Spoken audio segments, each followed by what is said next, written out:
चलो भाई देखो, तो we were discussing about climate of Uttarakhand, Uttarakhand की जलवायु। अब पूरा फोकस इधर, हाँ हम लोग बात कर रहे थे क्लाइमेट ऑफ उत्तराखंड के बारे में, जिसे हम लोग बोलते हैं उत्तराखंड की जलवायु। और कल हमने डिस्कस किया था कि जो हमारी उत्तराखंड की जलवायु है, अब सुनते रहिएगा इधर, अब छोड़ दो जो भी काम कर रहे हो अभी गलत छोड़ दो, ठीक है, पूरा फोकस इधर। तो क्लाइमेट ऑफ उत्तराखंड, उत्तराखंड की जलवायु। तो हमने आपको कल बताया था जो उत्तराखंड की जलवायु है सर, उत्तराखंड की जलवायु निर्भर करती है मॉनसून पर। किस पर निर्भर करती है? मॉनसून पर, कि उत्तराखंड में बारिश होगी कि नहीं होगी ये मॉनसून डिसाइड करता है। उत्तराखंड में खेती जल्दी होगी या खेती बाद में होगी ये भी मॉनसून डिसाइड करता है। तो हम बोलते हैं कि जो उत्तराखंड की जलवायु है वो मॉनसून टाइप है, यानी कि जो उत्तराखंड की जलवायु है वो मॉनसून प्रकार की जलवायु है। कौन से प्रकार की जलवायु है? मॉनसून प्रकार की जलवायु है।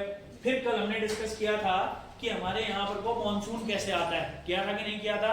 और जब मॉनसून के कारण ही हमारे यहाँ पर को वर्षा होती है। ध्यान से बस सुनते रहना। और कल फिर हमने किया था आप लोगों को, हमने आपको बताया था वर्षा के आधार पर, क्या बोला मैंने बच्चों? वर्षा के आधार पर उत्तराखंड को 7 भौतिक विभाजनों में बांटा गया है। कितने भौतिक विभाजनों में? 7 भौतिक विभाजनों में बांटा गया है। 7 भौतिक विभाजनों में बांटा गया है। 7 भौतिक विभाजनों में बांटा गया है। अभी मेन चीजें सब बता रहे हैं आपको। हाँ, कल जो पढ़ दिया है वो तो ठीक ही है, जो हम लोगों ने कल पढ़ के मेन उसमें से आपको बस रिवाइज करवा रहे हैं। फिर हमने उत्तराखंड को टोटल 7 भौतिक विभाजनों में बांटा था इस तरीके से, अगर आपको याद है 3, 4, 5, 6 और 7। ये जो 7 भौतिक विभाजन थे, सबसे पहले हमने लिखा था तराई, फिर हमने लिखा था हिमालय पांव प्रदेश, फिर हमने लिखा था शिवालिक, फिर हमने लिखा था दक्षिणी मध्य हिमालय, उत्तरी मध्य हिमालय, महान हिमालय और ट्रांस हिमालय। अब यहाँ से बनने वाले क्वेश्चन अभी और रिवाइज करवा रहा हूं। अगर पेपर में आएगा सर्वाधिक वर्षा वाला स्थान, तो सॉरी न्यूनतम वर्षा वाला स्थान पूछेगा तो आप लोगों का कौन सा हो गया? ट्रांस हिमालय हो गया, ठीक हो गया। और अगर आपसे पूछेगा सर्वाधिक वर्षा वाला स्थान, तो कैसे बताएगा? नीचे से ऐसे हवाएं जाएंगी, ये तो तराई क्षेत्र है, ये पर्वतपात क्षेत्र है, पर्वतों का पाव वाला क्षेत्र है। अब यहाँ से हवाएं ऊपर को जाएंगी तो ये शिवालिक में पहाड़ है। सबसे पहले जो हवाएं टकराएंगी इन्हीं पहाड़ों में टकराएंगी, तो जितना भी नमी होगी हवाओं में वो सब कहाँ रिटेन होगी? इस वाले क्षेत्र में। तो पेपर में आएगा, डायरेक्ट आएगा, निम्नलिखित में से किस क्षेत्र में अधिकतम वर्षा होती है? तो आपका आंसर होगा शिवालिक क्षेत्र में। कौन से वाले क्षेत्र में अधिकतम वर्षा होती है? शिवालिक क्षेत्र में अधिकतम वर्षा होती है। और यहाँ पहुंचने तक हवाओं की नमी सारी खत्म हो जाती है, तो जो एक ट्रांस हिमालय वाला क्षेत्र है यहाँ न्यूनतम वर्षा होती है। कैसी वर्षा होती है? न्यूनतम वर्षा होती है। ये हम लोगों ने कल पढ़ दिया था। फिर मैंने आपको बताया था, अब जो हम लोगों ने कल फिर स्टार्ट किया हुआ था, इसके अंतर्गत और भी कई सारी चीजें पढ़ दी थी। फिर हमने पढ़ाया था उत्तराखंड की जलवायु का विभाजन, उत्तराखंड की जलवायु का विभाजन, उत्तराखंड की जलवायु का विभाजन, यानी कि division of climate of Uttarakhand, Uttarakhand की जलवायु का विभाजन। हमने उत्तराखंड की जलवायु को 2 भागों में बांटा हुआ था। एक हमने बांटा हुआ था उत्तराखंड की जलवायु ऊंचाई और तापमान के आधार पर। किसके आधार पर सर? ऊंचाई और तापमान के आधार पर। अब ध्यान से सुनना, आज इंपॉर्टेंट है थोड़ा। ऊंचाई और तापमान के आधार पर, ध्यान से सुनिएगा, ऊंचाई और तापमान के आधार पर, ऊंचाई और तापमान के आधार पर, यानी कि on basis of height and temperature. हमारे यहाँ पर को कैसे हम जलवायु को बांटेंगे पूरे उत्तराखंड में? अब मतलब क्या है, जहां पर को ऊंचाई कम होगी वहां कैसा होता है हमारे यहाँ जलवायु? जहां ऊंचे स्थान है, अब जैसे मान लो तुम उधम सिंह नगर में जाओगे तो उधम सिंह नगर समुद्र तल से थोड़े से ही ऊंचा है। अगर तुम पिथौरागढ़ में आओगे तो पिथौरागढ़ और ऊंचाई के क्षेत्र पर है, जहाँ पहाड़ होते हैं। समझ में आ रहा है ना? तो जहां पर को मैदानी क्षेत्र होगा वहां की जलवायु अलग होगी, जहां पहाड़ी क्षेत्र होगा वहां की जलवायु अलग होगी। समझ में आ रहा है? तो वही है, यहाँ किस आधार पर बांटा है? हाइट एंड टेम्परेचर, ऊंचाई और तापमान के आधार पर। और फिर दूसरा हमने बांटा हुआ था ऋतु के आधार पर। किसके आधार पर? ऋतु के आधार पर। ऋतु के आधार पर का मतलब क्या है सर? ऋतु के आधार पर का मतलब क्या है sir? On basis of season, on basis of season, on basis of season, ऋतु के आधार पर, जिसे हमने बोला था ऑन बेसिस ऑफ सीजन। ये किस आधार पर बांटा था? Height and temperature. और ये किस आधार पर बांटा था? On the basis of season. ठीक है भाई, अब सुनिएगा। तो हमने आपको क्या बताया था? ऋतु के आधार पर उत्तराखंड की जलवायु को 3 भागों में बांटा जाता है। ठीक है, ऋतु के आधार पर उत्तराखंड की जलवायु को 3 भागों में, और ऊंचाई के आधार पर उत्तराखंड की जलवायु को 6 भागों में। ऋतु के आधार पर जैसे हमने सबसे पहले जो पढ़ा होता, सबसे पहले ठंडियों का समय आता है, तो जिसको हम क्या बोलते हैं? ग्रीष्म ऋतु, सॉरी शीत ऋतु। कौन सी ऋतु बोलते हैं? शीत ऋतु। मगर अब देखो शीत ऋतु मतलब ठंडियों वाला मौसम। समझ में आ रहा है ना? फिर हमने बोला था मॉनसूनी ऋतु, कौन सी ऋतु बोला हुआ था? मॉनसून। क्लियर हो गया ना? और फिर हम लोगों ने कौन सा बोला हुआ था? ग्रीष्मकालीन। अच्छा, सब पहले ग्रीष्मकालीन पढ़ा था ना? हाँ ठीक है, कोई दिक्कत नहीं है, आगे पीछे भी चलेगा, बट जो सीरियल में पढ़ा वही कर लेते हैं। सबसे पहले ग्रीष्मकालीन, फिर मॉनसून और फिर शीतकालीन ऋतु। अच्छा, कल आपको याद होगा, अगर आपसे कभी पूछा जाएगा, जैसे तो सबको याद है, उत्तराखंड में जो मानसूनी ऋतु होती है, उत्तराखंड की मानसूनी ऋतु को क्या कहा जाता है? चौमासा। क्या कहा जाता है? चौमासा। गाँव में भी कहते हैं चौमासा लेवल, समझा? तो मानसूनी ऋतु को कहते हैं चौमासा। अगर आपसे पूछेगा शीतकालीन, इसको कहते हैं यूद। क्या कहते हैं? यूद। पेपर में आता है यूद। और अगर पूछेगा कि ग्रीष्मकालीन को क्या कहते हैं, तो बताओ क्या कहते हैं? हाँ, मतलब रूढ़ पड़ गया अंदर चार है, बहुत धूप लग रही है, बल रूढ़ी कहते हैं। और खरसाऊ, याद है ना? हाँ, मेन बता दिया आप लोगों को। फिर हमने क्या पढ़ा था? यहीं पर वो हमने 3 पॉइंट पढ़े थे। अगर बोलने में ग्रीष्मकालीन है, मतलब क्या है? गर्मियों का समय है। तो ग्रीष्मकालीन में एक जगह उत्तराखंड में अंदर पंतनगर सबने सुना है, उधम सिंह नगर जिले में पड़ता है। आज तक सबसे ज्यादा जो गर्मी रिकॉर्ड करी है वो पंतनगर में करी है, 42.5 डिग्री सेल्सियस। आज तक सबसे ज्यादा गर्मी जो रिकॉर्ड करी है वो कहां करी है हमने? उधम सिंह नगर। फिर अगर मानसून है तो मानसून में क्या होती है? वर्षा। सबसे अधिकतम वर्षा वाला स्थान टिहरी के अंतर्गत है, कौन सा? नरेंद्र नगर। यहाँ जो वर्षा होती है 318 सेंटीमीटर, 318 सेंटीमीटर वर्षा होती है औसतन कहां? नरेंद्र नगर। और शीतकालीन अगर सबसे ठंडा जगह पूछेगा तो मुक्तेश्वर, नैनीताल के अंतर्गत मुक्तेश्वर है, -3 डिग्री सेल्सियस के लगभग हमने यहाँ टेम्परेचर को रिकॉर्ड किया। समझ में आया आप लोगों को? अभी ध्यान से देखो, ये हमने बहुत डिटेल में पढ़ा सारी चीजें, अभी इतना टाइम नहीं है, बस रिवाइज करवा दिया। फिर हमने बात करी उत्तराखंड की जलवायु का विभाजन। पहले हमने बताया ऋतु के आधार पर, सीजन के आधार पर 3 है, इसके अंदर भी बहुत सारे पॉइंट थे, ये हमने कल डिस्कस कर लिए थे। फिर हम आज बात करते हैं ऊंचाई के और तापमान के आधार पर। ठीक है सर, किस आधार पर बात करते हैं? ऊंचाई और तापमान के आधार पर उत्तराखंड की जलवायु का विभाजन। चलिए, इतने में अगर किसी को कोई भी डाउट था या अगर आपने कुछ भी पूछना है तो आप अभी भी पूछ सकते हैं, इसकी कोई भी दिक्कत नहीं है। बट फिलहाल के लिए फिर अभी हम बात करते हैं ऊंचाई और उसके आधार पर। ये थोड़ा ज्यादा इंपॉर्टेंट है भाई, इसको कंप्लीट कर लेते हैं। अभी बढ़ा आगे की ओर। अरे कोई डाउट है? अब सुनिएगा, देखो 6 भागों में मैं बहुत बढ़िया तरीके से इसको लिख रहा हूँ, अब आपको समझना है। ठीक हो गया? जो सबसे पहला भाग होता है, ध्यान से सुनिएगा बस, हाँ, जो सबसे पहला भाग होता है उसको कहा जाता है सब ट्रॉपिकल क्लाइमेट। अब ये सब ट्रॉपिकल क्या बोला है? चलो पहले इसको लिख देता हूँ। इसको कहा जाता है सब ट्रॉपिकल क्लाइमेट। बोलो इसको क्या कहा जाता है? सब ट्रॉपिकल क्लाइमेट, जिसको हम लोग बोलते हैं उपोष्ण जलवायु। कौन सी जलवायु बोलते हैं? उपोष्ण जलवायु। बोलो कौन सी जलवायु बोलते हैं? उपोष्ण जलवायु। अरे बोलो रे गधो, कौन सी जलवायु बोलते हैं? उपोष्ण जलवायु। अब सुनना है ध्यान से, जो जो आपको मैं बता रहा हूँ। अब ये जो है ये थोड़ा सा दक्षिण से उत्तर की तरफ है। ये कैसा है हमारे पास? दक्षिण से उत्तर की तरफ। ठीक हो गया ना? ये आप कैसे लिखना चाहेंगे? दक्षिण से उत्तर की तरफ लिख देता हूँ मैं भी। चलो इधर देखो, अब 1 मिनट के लिए देखो इधर कितने भागों में बांटा हुआ है? 6। 1 2 3 4 5 और 6।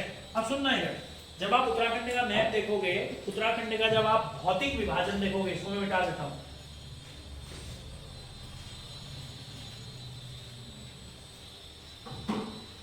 हाँ, जब आप उत्तराखंड का भौतिक विभाजन देखोगे तो ये इस तरीके से मैप है हमारा। ये उत्तराखंड का भौतिक विभाजन ऐसे ही जाता है, ऐसा करके मैप है हमारे पास। तो आप जानते हैं इतने वाले क्षेत्र में क्या होता है? इतना भी नहीं, ज्यादा हो गया ये। इतने वाले क्षेत्र में क्या है? पूरा मैदान है। इतने वाले क्षेत्र में पूरा क्या है? मैदान है। यहाँ पर वो जो जलवायु पाई जाती है, सबसे लास्ट वाली जो जलवायु पाई जाती है, इसी को कहते हैं उपोष्ण जलवायु। कौन सी जलवायु कहते हैं? उपोष्ण जलवायु। इसको बोला जाता है उपोष्ण जलवायु। बोलो बोलो बोलो, क्या बोला जाता है? उपोष्ण जलवायु। इसको बोलते हैं उपोष्ण जलवायु। सब ट्रॉपिकल क्लाइमेट, क्या बोलते हैं इसको? सब ट्रॉपिकल क्लाइमेट। उपोष्ण जलवायु बोलते हैं इसको, सब ट्रॉपिकल क्लाइमेट बोलते हैं। उपोष्ण जलवायु मुख्यतः जो दिखती है हमें, वह हरिद्वार और उधम सिंह नगर। चलो मैं एक एक करके पहले लिख देता हूँ, फिर एक एक करके सबके बारे में पढ़ेंगे। ठीक है भाई? उपोष्ण जलवायु पेपर में आएगा क्वेश्चन। उपोष्ण जलवायु है सब ट्रॉपिकल क्लाइमेट। ठीक है? जैसे ही आप इससे ऊपर जाएंगे तो थोड़ा सा गांव वाला क्षेत्र आएगा यार, हल्का सा देहरादून, अल्मोड़ा, देहरादून हो गया, आप लोगों का पौड़ी हो गया, अल्मोड़ा हो गया, और उधर थोड़ा सा चंपावत हो गया। ठीक है? जहां पर कोई वाला क्षेत्र आएगा उसको बोलते हैं गर्म शीतोष्ण। कौन सा क्षेत्र बोलते हैं? गर्म शीतोष्ण। ध्यान से समझना, गर्म शीतोष्ण जिसे बोला जाता है वार्म टेम्परेट जोन। कौन सा जोन बोला जाता है? वार्म टेम्परेट जोन, गर्म शीतोष्ण। दूसरा वाला जो क्षेत्र होता है उसको क्या बोलते हैं, गर्म शीतोष्ण। जैसे ही आप थोड़ा इससे ऊपर आते हैं थोड़ा सा ठंडा हो जाता है, जिसे हम बोलते हैं शीत शीतोष्ण। क्या बोलते हैं, शीत शीतोष्ण, इसको बोलते हैं शीत शीतोष्ण। अच्छा, कल मैंने आपको ना क्लास स्टार्ट करते समय एक ग्लोब बना के समझाया था, याद है? इसको बोलते हैं कोल्ड टेम्परेट। मैं एक और बार समझा दूंगा, इधर देखो अभी। इसको बोलते हैं कोल्ड टेम्परेट। जो तीसरे नंबर में होता है उसको बस कोल्ड बोलते हैं, शीत क्लाइमेट, यानी कि शीत जलवायु। इसको कौन सी जलवायु बोलते हैं, शीत जलवायु, कोल्ड क्लाइमेट, कोल्ड क्लाइमेट। इसका मतलब समझ रहे हो? ये देखो, ये जो पहला वाला क्षेत्र है, ये इसको मैं लिख देता हूं 6। सबसे नीचे वाला जहां पूरी गर्मी होती है, धीरे धीरे थोड़ा सा यहाँ तो बहुत ही गर्मी होती है, सब ट्रॉपिकल क्लाइमेट 6 नंबर पे। जैसे ऊपर 5 नंबर में आओगे थोड़ा सा गर्म होता है, ठीक हो गया ना? 5 से ऊपर आओगे इधर वाले क्षेत्र में 4 नंबर के अंतर्गत, तो यहाँ पर को थोड़ा थोड़ा सा ठंडा होता है, समझ में? जैसे जैसे ऊपर की ओर आएंगे 4 नंबर से जैसे जैसे आप ऊपर की ओर आएंगे 3 नंबर की ओर आएंगे तो आपको यहाँ पर को शीत जलवायु मिलेगी, ठंडा प्रदेश मिलेगा। समझ ना? कौन से वाले नंबर में मिलेगा? पूरा का पूरा ठंडा प्रदेश। और जैसे आप इससे भी ऊपर जाएंगे तो यहाँ तो ठंडा होगा ही, मगर हमने ठंडे के रूप में इसको नहीं बांटा है। इससे जो ऊपर को होता है उसको बोलते हैं एल्पाइन क्लाइमेट। चीड़ वगैरह पेड़ देखो बड़े बड़े से, कई कितना वाला ठंडा होता है यहाँ पर, वो समझ में आ रहा है ना? तो इससे ऊपर इस वाले को बोलते हैं एल्पाइन क्लाइमेट, इसको बोलते हैं एल्पाइन जलवायु। ये अच्छा क्वेश्चन है, एल्पाइन जलवायु। और आपको बताएं सबसे ऊपर, ये देखो इधर, ये एल्पाइन जलवायु हो गई दूसरे नंबर पे, और जो सबसे ऊपर वाला बच गया 1 नंबर वाला, जो सबसे टॉप जहां पूरे हिमालय है, ये वाला जो क्षेत्र है हमारे पास, इसको बोलते हैं हिमानी जलवायु। कौन सी जलवायु बोलते हैं? हिमानी जलवायु, जिसको हम लोग बोलते हैं ग्लेशियल क्लाइमेट, यानी कि जहां पर वो ग्लेशियर बहुत ही ठंडा नहीं होता ग्लेशियर के यहाँ पर, तो उस तरीके का जो क्लाइमेट होता है वो हमारे यहाँ पाया जाता है सबसे ऊपर, ग्लेशियल क्लाइमेट, यानी कि जिसे हम बोलते हैं हिमानी प्रकार की जलवायु, हिमानी प्रकार की जलवायु। अच्छा, इसका मतलब तो चलो समझ में आता है सर, हिमानी जलवायु है, सुनते रहो। इसका मतलब तो समझ में आता है हिमानी प्रकार की जलवायु है। एल्पाइन का मतलब भी समझ में आता है, यहाँ के पेड़ पौधे और जंगलों के हिसाब से कहा है। ये क्या है? चलो शीत जलवायु भी समझ में आती है, ठंडी जलवायु। सर ये क्या है? टेम्परेट, शीतोष्ण क्या होता है? ये भी टेम्परेट, और ये सब ट्रॉपिकल। तो कल भी आपको बताया था, इधर सुनना बहुत अच्छे तरीके से। ये आपको ले लो ग्लोब, ये आपका क्या ले लो, अब सुनना भाई जरा अच्छे तरीके से। ये आपने ले लिया अपना ग्लोब। अब ये जो ग्लोब है इसके बीच में ऐसे आएगा ये इक्वेटर, 0 डिग्री भूमध्य रेखा। कितने डिग्री भूमध्य रेखा है? 0 डिग्री भूमध्य रेखा है। अब 0 डिग्री भूमध्य रेखा के ऊपर ये है 23.5 डिग्री कर्क रेखा उत्तर, ऐसे ही करके ये 23.5 डिग्री मकर रेखा दक्षिण, ये 23.5 डिग्री उत्तर, ये 23.5 डिग्री दक्षिण। इसको बोलते हैं कर्क, इसको बोलते हैं मकर, इसको बोलते हैं कर्क रेखा, इसको बोलते हैं मकर रेखा। Tropic of cancer, tropic of capricorn. Clear है भाई? अगला देखो, इसके ऊपर ऐसे एक और लाइन होती है 66.5 डिग्री नॉर्थ, ऐसे 66.5 डिग्री साउथ, 66.5 डिग्री उत्तर, 66.5 डिग्री दक्षिण। अब इधर देखना ध्यान से, ये भी ट्रॉपिक है, ये भी ट्रॉपिक है। बोला कि नहीं बोला मैंने आपको? अरे बोला कि नहीं बोला था? हाँ, तो आपको एक बहुत ही अच्छा पॉइंट याद रखना है, इन दोनों के बीच के क्षेत्र को बोला जाता है ट्रॉपिकल। क्या बोला जाता है? ट्रॉपिकल। ट्रॉपिकल को ही हिंदी में क्या कहते हैं? उपोष्ण, नहीं समशीतोष्ण। ठीक हो गया ना? अब चलो पहले ये समझो, इधर ये ट्रॉपिकल हो गया। अब ये ट्रॉपिकल के बाहर, मैंने क्या बोला? ट्रॉपिकल के बाहर, फिर बोलो ट्रॉपिकल के बाहर। ट्रॉपिकल के बाहर बोला जाता है सब ट्रॉपिकल। समझ में आया मैंने क्या बोला? क्या सा क्षेत्र बोला जाता है? सब ट्रॉपिकल। तो इसका मतलब क्या हुआ कि ट्रॉपिक ऑफ कैंसर के बाहर और ट्रॉपिक ऑफ कैप्रिकॉर्न के बाहर। अच्छा एक बात बताओ, हमारा भारत यहीं पर को तो है इस तरीके से, भारत ये कर्क रेखा भारत के राज्यों से होकर के गुजरती है, पता है हम लोगों को। तो क्या है? ट्रॉपिक्स के बाहर वाला जो क्षेत्र होता है, ट्रॉपिक के अंदर, दोनों ट्रॉपिक के अंदर 23.5 डिग्री उत्तर, 23.5 डिग्री दक्षिण, इसके पूरे के बीच वाले क्षेत्र को कहते हैं ट्रॉपिकल। कौन सा क्षेत्र बोलते हैं? ट्रॉपिकल। और इसके बाहर वाले क्षेत्र को सब ट्रॉपिकल, इसके बाहर वाले क्षेत्र को, ये वाले क्षेत्र को मेनली क्या बोलते हैं? ट्रॉपिकल। क्या बोलते हैं? ट्रॉपिकल। समझ में आ रहा है ना मैंने? सब ट्रॉपिकल। समझ में आया? मेनली थोड़ा सा ही बाहर वाला क्षेत्र, पूरा नहीं बोला जाता है। फिर आ जाता है यहाँ पर वो टेम्परेट जोन। टेम्परेट जोन का मतलब क्या है? चलो इस चीज को समझो। इधर यहाँ पर वो कहीं सूर्य है उस साइड में, इस साइड बना दे रहा हूँ, यहाँ पर वो कहीं सूर्य है कि नहीं है? सूर्य की किरणें ऐसे पड़ती है, ऐसे। सबसे ज्यादा जो गर्म होता है वो यहाँ होता है ट्रॉपिकल में, फिर जो उसके बाद होता है दूसरे वाले में, और जो सबसे ज्यादा ठंडा होता है वो ध्रुव में होता है। समझ में आ रहा है ना? तो इस आधार पर अब जैसे इसके बाहर जो जलवायु होगी सब ट्रॉपिकल, सब ट्रॉपिकल समझते हो? ट्रॉपिक्स के बाहर, ट्रॉपिक्स के बाहर।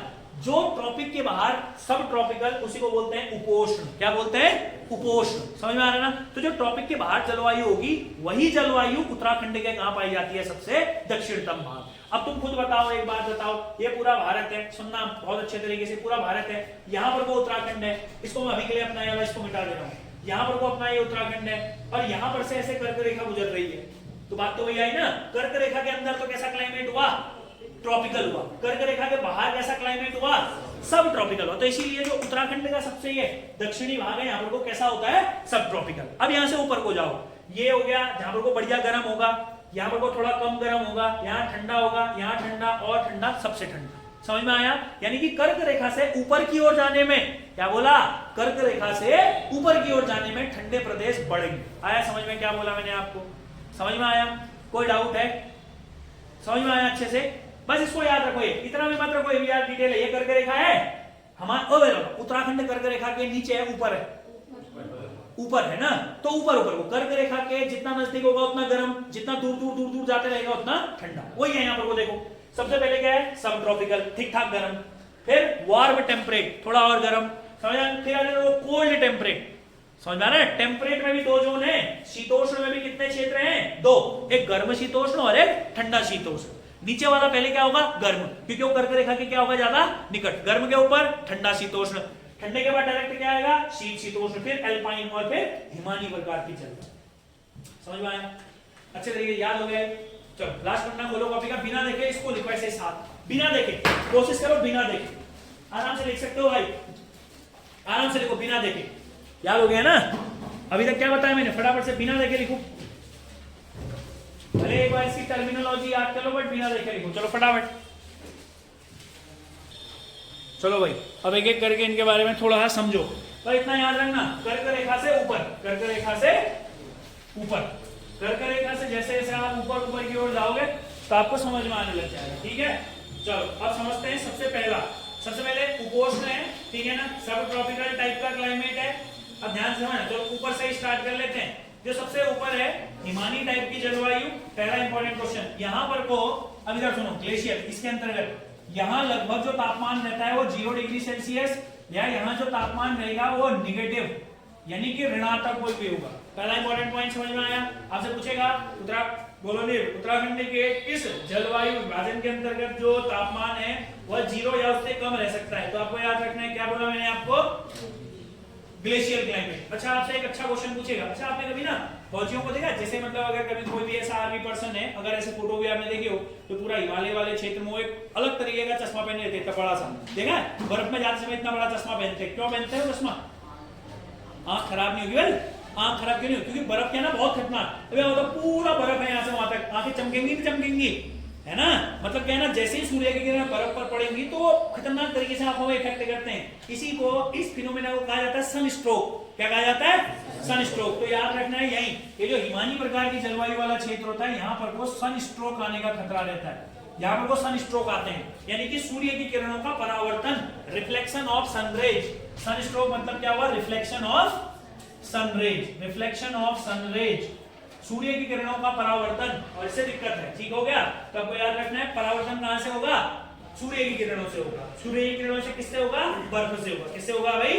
बर्फ से। चलिए आगे की ओर बात करते हैं। एल्पाइन, एल्पाइन कौन सा वाला क्षेत्र होता है? तो आपको याद रखना है ये वाला जो क्षेत्र होता है ये एक ऐसा क्षेत्र होता है जहां ठंडी और गर्मी दोनों में बर्फ पड़ती है। ठंडे मौसम में तो बर्फ पड़ेगी ही पड़ेगी, मगर यहाँ पर को गर्म मौसम में भी क्या पड़ती है सर? बर्फ पड़ी रहती है। इसी वाले क्षेत्र को क्या बोलते हैं हम? एल्पाइन टाइप की जलवायु। कौन सी टाइप की जलवायु बोलते हैं? एल्पाइन टाइप की जलवायु। भाई इतना ही क्वेश्चन आएगा, निम्नलिखित में से ऐसी कौन सा जलवायु क्षेत्र है जहां ठंडे और गर्म दोनों में बर्फ पड़ी रहती है? यहाँ तो तुम पूछो ही मत, बर्फ पहले यहाँ तो देखो ठंडे और गर्म में बर्फ पड़ी, यहाँ तो मतलब परमानेंट बर्फ है। और बर्फ भी ऐसा थोड़ी गल गई है, मतलब यहाँ परमानेंट वाली बर्फ, बड़े बड़े ग्लेशियर, बड़े बड़े बर्फ की चट्टाने, मगर ये वाले क्षेत्र में ठंडे और गर्म में दोनों में क्या पड़ती है? बर्फ पड़ती है। ये कौन सा वाला क्षेत्र हो गया हमारा? एल्पाइन क्षेत्र हो गया। क्लियर हो गया ना? अब ये जो शीत जलवायु है ये हमारा वाला टाइप हुआ, जहां हम लोग रहते हैं। हम लोग भी नहीं ऊपर, जहां धारचूला वाले रहते हैं, जहां पर को ठंडियों में बर्फ पड़ती है, जहां पर को बस ठंडे में क्या पड़ती है? बर्फ पड़ती है। गर्मियों में कोई मतलब नहीं, ठीक ठाक धूप आती है, उसको क्या बोलते हैं? शीत जलवायु। शीत जलवायु से जैसे नीचे आओगे शीत शीतोष्ण, और आपको याद रखना है यहाँ पर वो ये सबसे अच्छी जलवायु होती है। आपसे क्वेश्चन पूछेगा ना निम्नलिखित में से स्वास्थ्य के लिए सबसे अच्छी जलवायु, तो आपका आंसर होगा शीतोष्ण। यह स्वास्थ्य के लिए बहुत इंपॉर्टेंट है, हमारा जो हेल्थ है, हेल्थ के लिए बहुत इंपॉर्टेंट। जैसे जहां आप लोग रह रहे हो भी, पिथौरागढ़ वाला जो क्षेत्र है, पिथौरागढ़ का ऊपरी क्षेत्र आता है शीत जलवायु में, और जहां हम रहते हैं मुख्यालय वाले क्षेत्र में यह आता है कोल्ड। यहाँ पर क्या होता है, 6 महीने ठीक गर्म होता है और 6 महीने ठीक क्या होता है, ठंडा होता है। समझ में आ रहा है ना? तो स्वास्थ्य के लिए सबसे महत्वपूर्ण जो जलवायु है वो कौन सी है उत्तराखंड के अंतर्गत? शीतोष्ण जलवायु। कोई दिक्कत तो नहीं है, समझ में आ रहा है ना? चलो आगे की ओर बात करते हैं। आगे तक गर्म शीतोष्ण, और आपको याद रखना है जो गर्म जो शीतोष्ण होता है, बहुत अच्छा क्वेश्चन है। उत्तराखंड के अंतर्गत यही ओलावृष्टि के लिए जाना जाता है। किस चीज के लिए जाना जाता है? ओलावृष्टि। सर्वाधिक हेलफॉल, सर्वाधिक ओलावृष्टि यही होती है। ये नीचे शिवालिक वाला क्षेत्र, अल्मोड़ा से एक बेल्ट खींच दो ऐसे, ठीक है। सबसे ज्यादा जहां क्या होता है, ओलावृष्टि होती है, ज्यादातर हेलफॉल होता है। अब आते हैं सबसे नीचे वाले में, जिसे हम लोग बोलते हैं सब ट्रॉपिकल क्लाइमेट। ठीक हो गया ना? आपको एक बात पता है, आपसे 2-3 इंपॉर्टेंट क्वेश्चन पूछ सकता है, ये पेपर में आ सकता है। ठीक हो गया ना? देखिएगा। अच्छा, पहला इंपॉर्टेंट चीज, अगर मैं बोलूंगा, कभी तुमने सुना उधम सिंह नगर में बर्फ पड़ी? पड़ी उधम सिंह नगर में बर्फ? तराई प्रदेश में बर्फ पड़ी? नैनीताल में तो चलो समझ में आता है। आपको पहला इंपॉर्टेंट चीज याद रखनी है, इस वाले में बस 2 ही जिले आते हैं, यहाँ लिख देता हूँ पूरा। इस वाले में 2 जिले आते हैं, हरिद्वार प्लस उधम सिंह नगर। कौन कौन से 2 जिले आते हैं? हरिद्वार और, इससे क्वेश्चन बढ़िया बनते हैं, तो सुनो क्वेश्चन जो बनते हैं। हरिद्वार और उधम सिंह नगर 2 जिले आते हैं, कौन से वाले जलवायु के अंतर्गत? उपोष्ण जलवायु के अंतर्गत। पहला पॉइंट समझ में आया? कितने जिले आते हैं? इसके अंतर्गत 2 जिले। देयर आर 2 डिस्ट्रिक्ट्स, इसके अंतर्गत 2 जिले आते हैं, जिसे हम लोग बोलते हैं हरिद्वार प्लस उधम सिंह नगर। हरिद्वार और कौन कौन से जिले आते हैं? हरिद्वार और उधम सिंह नगर। पहला इंपॉर्टेंट चीज। दूसरा, ये अच्छा पॉइंट बनेगा, यहाँ कभी भी बर्फ नहीं पड़ती है, यहाँ कभी भी बर्फ नहीं पड़ती है। अगला, आपको एक बात पता है, यह एक ऐसा क्षेत्र है जहाँ ठंडा भी बराबर होता है, गर्मी भी बराबर होती है। क्या समझे आप लोग? जितना ठंडा उतनी गर्मी। इसका कारण यही है कि यहाँ पर को आर्द्रता, ह्यूमिडिटी बहुत ज्यादा रहती है। यहाँ पर को आर्द्रता क्या रहती है? बहुत ज्यादा रहती है। आर्द्रता मतलब जिसे हम लोग बोलते हैं ह्यूमिडिटी। यहाँ पर को आर्द्रता अधिक होने के कारण एक और इंपॉर्टेंट चीज है, यहाँ का तापांतर, टेम्परेचर डिफरेंस भी बहुत है। मैंने क्या बोला आप लोगों को? मैंने एक चीज बोली ना, जितना ज्यादा गर्म उतना ज्यादा ठंडा यहाँ पर को होता है। समझा? जब ठंडियां होती है तो यहाँ पर को बहुत ही खतरनाक सा ठंडा होता है। समझ में आ रहा है मैंने क्या बोला? और गर्मियों में तो बहुत ही खतरनाक गर्म होती है, आर्द्रता लिखा हुआ है, ह्यूमिडिटी। तो यही कारण है कि यहाँ पर को तापांतर, मतलब अगर तापमान ठंडियों में देखेंगे तो आप माइनस में भी जाएगा, गर्मियों में देखेंगे तो 40 भी पहुंचेगा। तो इसी को बोलते हैं तापांतर। तो इसी वाले क्षेत्र में टेम्परेचर का जो डिफरेंस है वह भी सर्वाधिक रहता है। टेम्परेचर का जो डिफरेंस है, जो टेम्परेचर तापांतर है, जो क्या है सर? तापांतर,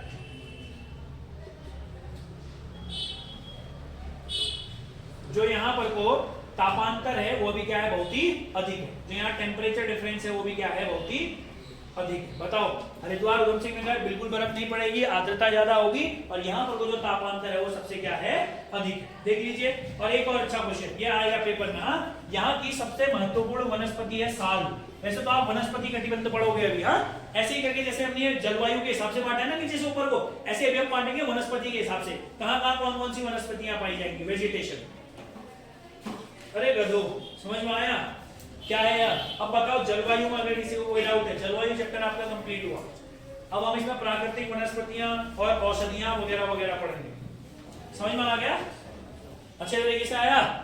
चलिए अब आराम से इसको एक बार देख लीजिए। अब एक काम करिए, बिना देखे जो आपने अभी तक लिखा हुआ है उसी में इसको भी लिख लीजिए। ठीक है, चलो लिखो फटाफट से।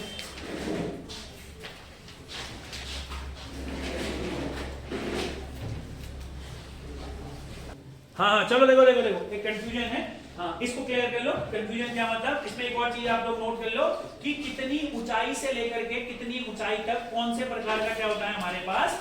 जलवायु विभाजन होता है। देखो इधर देखो, आराम से, ठीक ऊंचाई देखो, इधर देखो, ध्यान से सुनना, मैं लिखा देता हूं यहाँ पर को 900 मीटर से कम। ध्यान से सुनो, इधर कितने मीटर से कम बोला मैंने? 900 मीटर से कम जो भी क्षेत्र होगा ऊंचाई में। अच्छा, ऊंचाई हम लोग ना समुद्र तल से नापते हैं। जैसे हमने बोला माउंट एवरेस्ट की ऊंचाई 8848.25 है, कहां से नापा है? समुद्र तल से। वैसे जब हम समुद्र तल से उत्तराखंड के क्षेत्रों की लंबाई नापेंगे तो जो क्षेत्र जिनकी ऊंचाई 900 मीटर से कम है, क्या बोला? जिनकी ऊंचाई 900 मीटर से क्या है? कम है, वो किसमें आएंगे? उपोष्ण में आएंगे। किसमें आएंगे सर? उपोष्ण। अब कोई दिक्कत नहीं है। अब 9 का पहाड़ पढ़ो मेरे जैसे मैं बताऊं, इधर देखना। अब 9 है तो 900 से लेकर के 1800 तक, ये तो याद करा दिया ना मैंने तुमको। ये 6 विभाजन तो याद हो गए, ऊंचाई याद करो। 900 से कम फिर 900 से लेकर के 1800, फिर आओ अब 6 का गैप, 1800 से लेकर के 2400 मीटर, फिर आओ ऊपर 2400 मीटर से लेकर के 3000 मीटर, 2400 मीटर से कितना मीटर हो गया ऊपर 3000 मीटर, फिर आओ 3000 से 4200 मीटर, 3000 मीटर से 4200 मीटर, और फिर आओ फाइनली जितना भी 4200 मीटर से ऊपर होगा वो सब किसमें आएगा, ग्लेशियर क्लाइमेट। चलो क्लियर है, समझ में आया। 900, फिर बताओ दूसरा स्लॉट कहां से कहां था, 900 से हैं 18, 18 से 24, 24 से 3000, 3000 से 4200, 4200 से फिर ऊपर। चलो और कोई डाउट? हाँ ये भी आएगा पेपर में कभी। हाँ उपोष्ण कितने से कितना है, शीतोष्ण कितने से कितना है, तो याद रखना इसको। चलो फटाफट से बिना देखे लिखने की कोशिश करो भाई, एक बार देख के तो कोई फायदा नहीं है ना, बिना देखे एक बार इनका क्षेत्र भी लिखो और इनका स्पेसिफिकेशन भी लिखो। चलो फटाफट से लिखो। चलो भाई ये समझ में आ गया अच्छे तरीके से। क्लाइमेट हमने दो भागों में किस किस भागों में बांटा था, एक सीजन के आधार पर और एक तापमान और ऊंचाई के आधार पर, और दोनों याद रखना पेपर में आता है क्वेश्चन यहाँ से, ठीक है भाई। अरे क्लियर है। चलो इस वाले लेक्चर को फिलहाल के लिए इतना ही रखेंगे।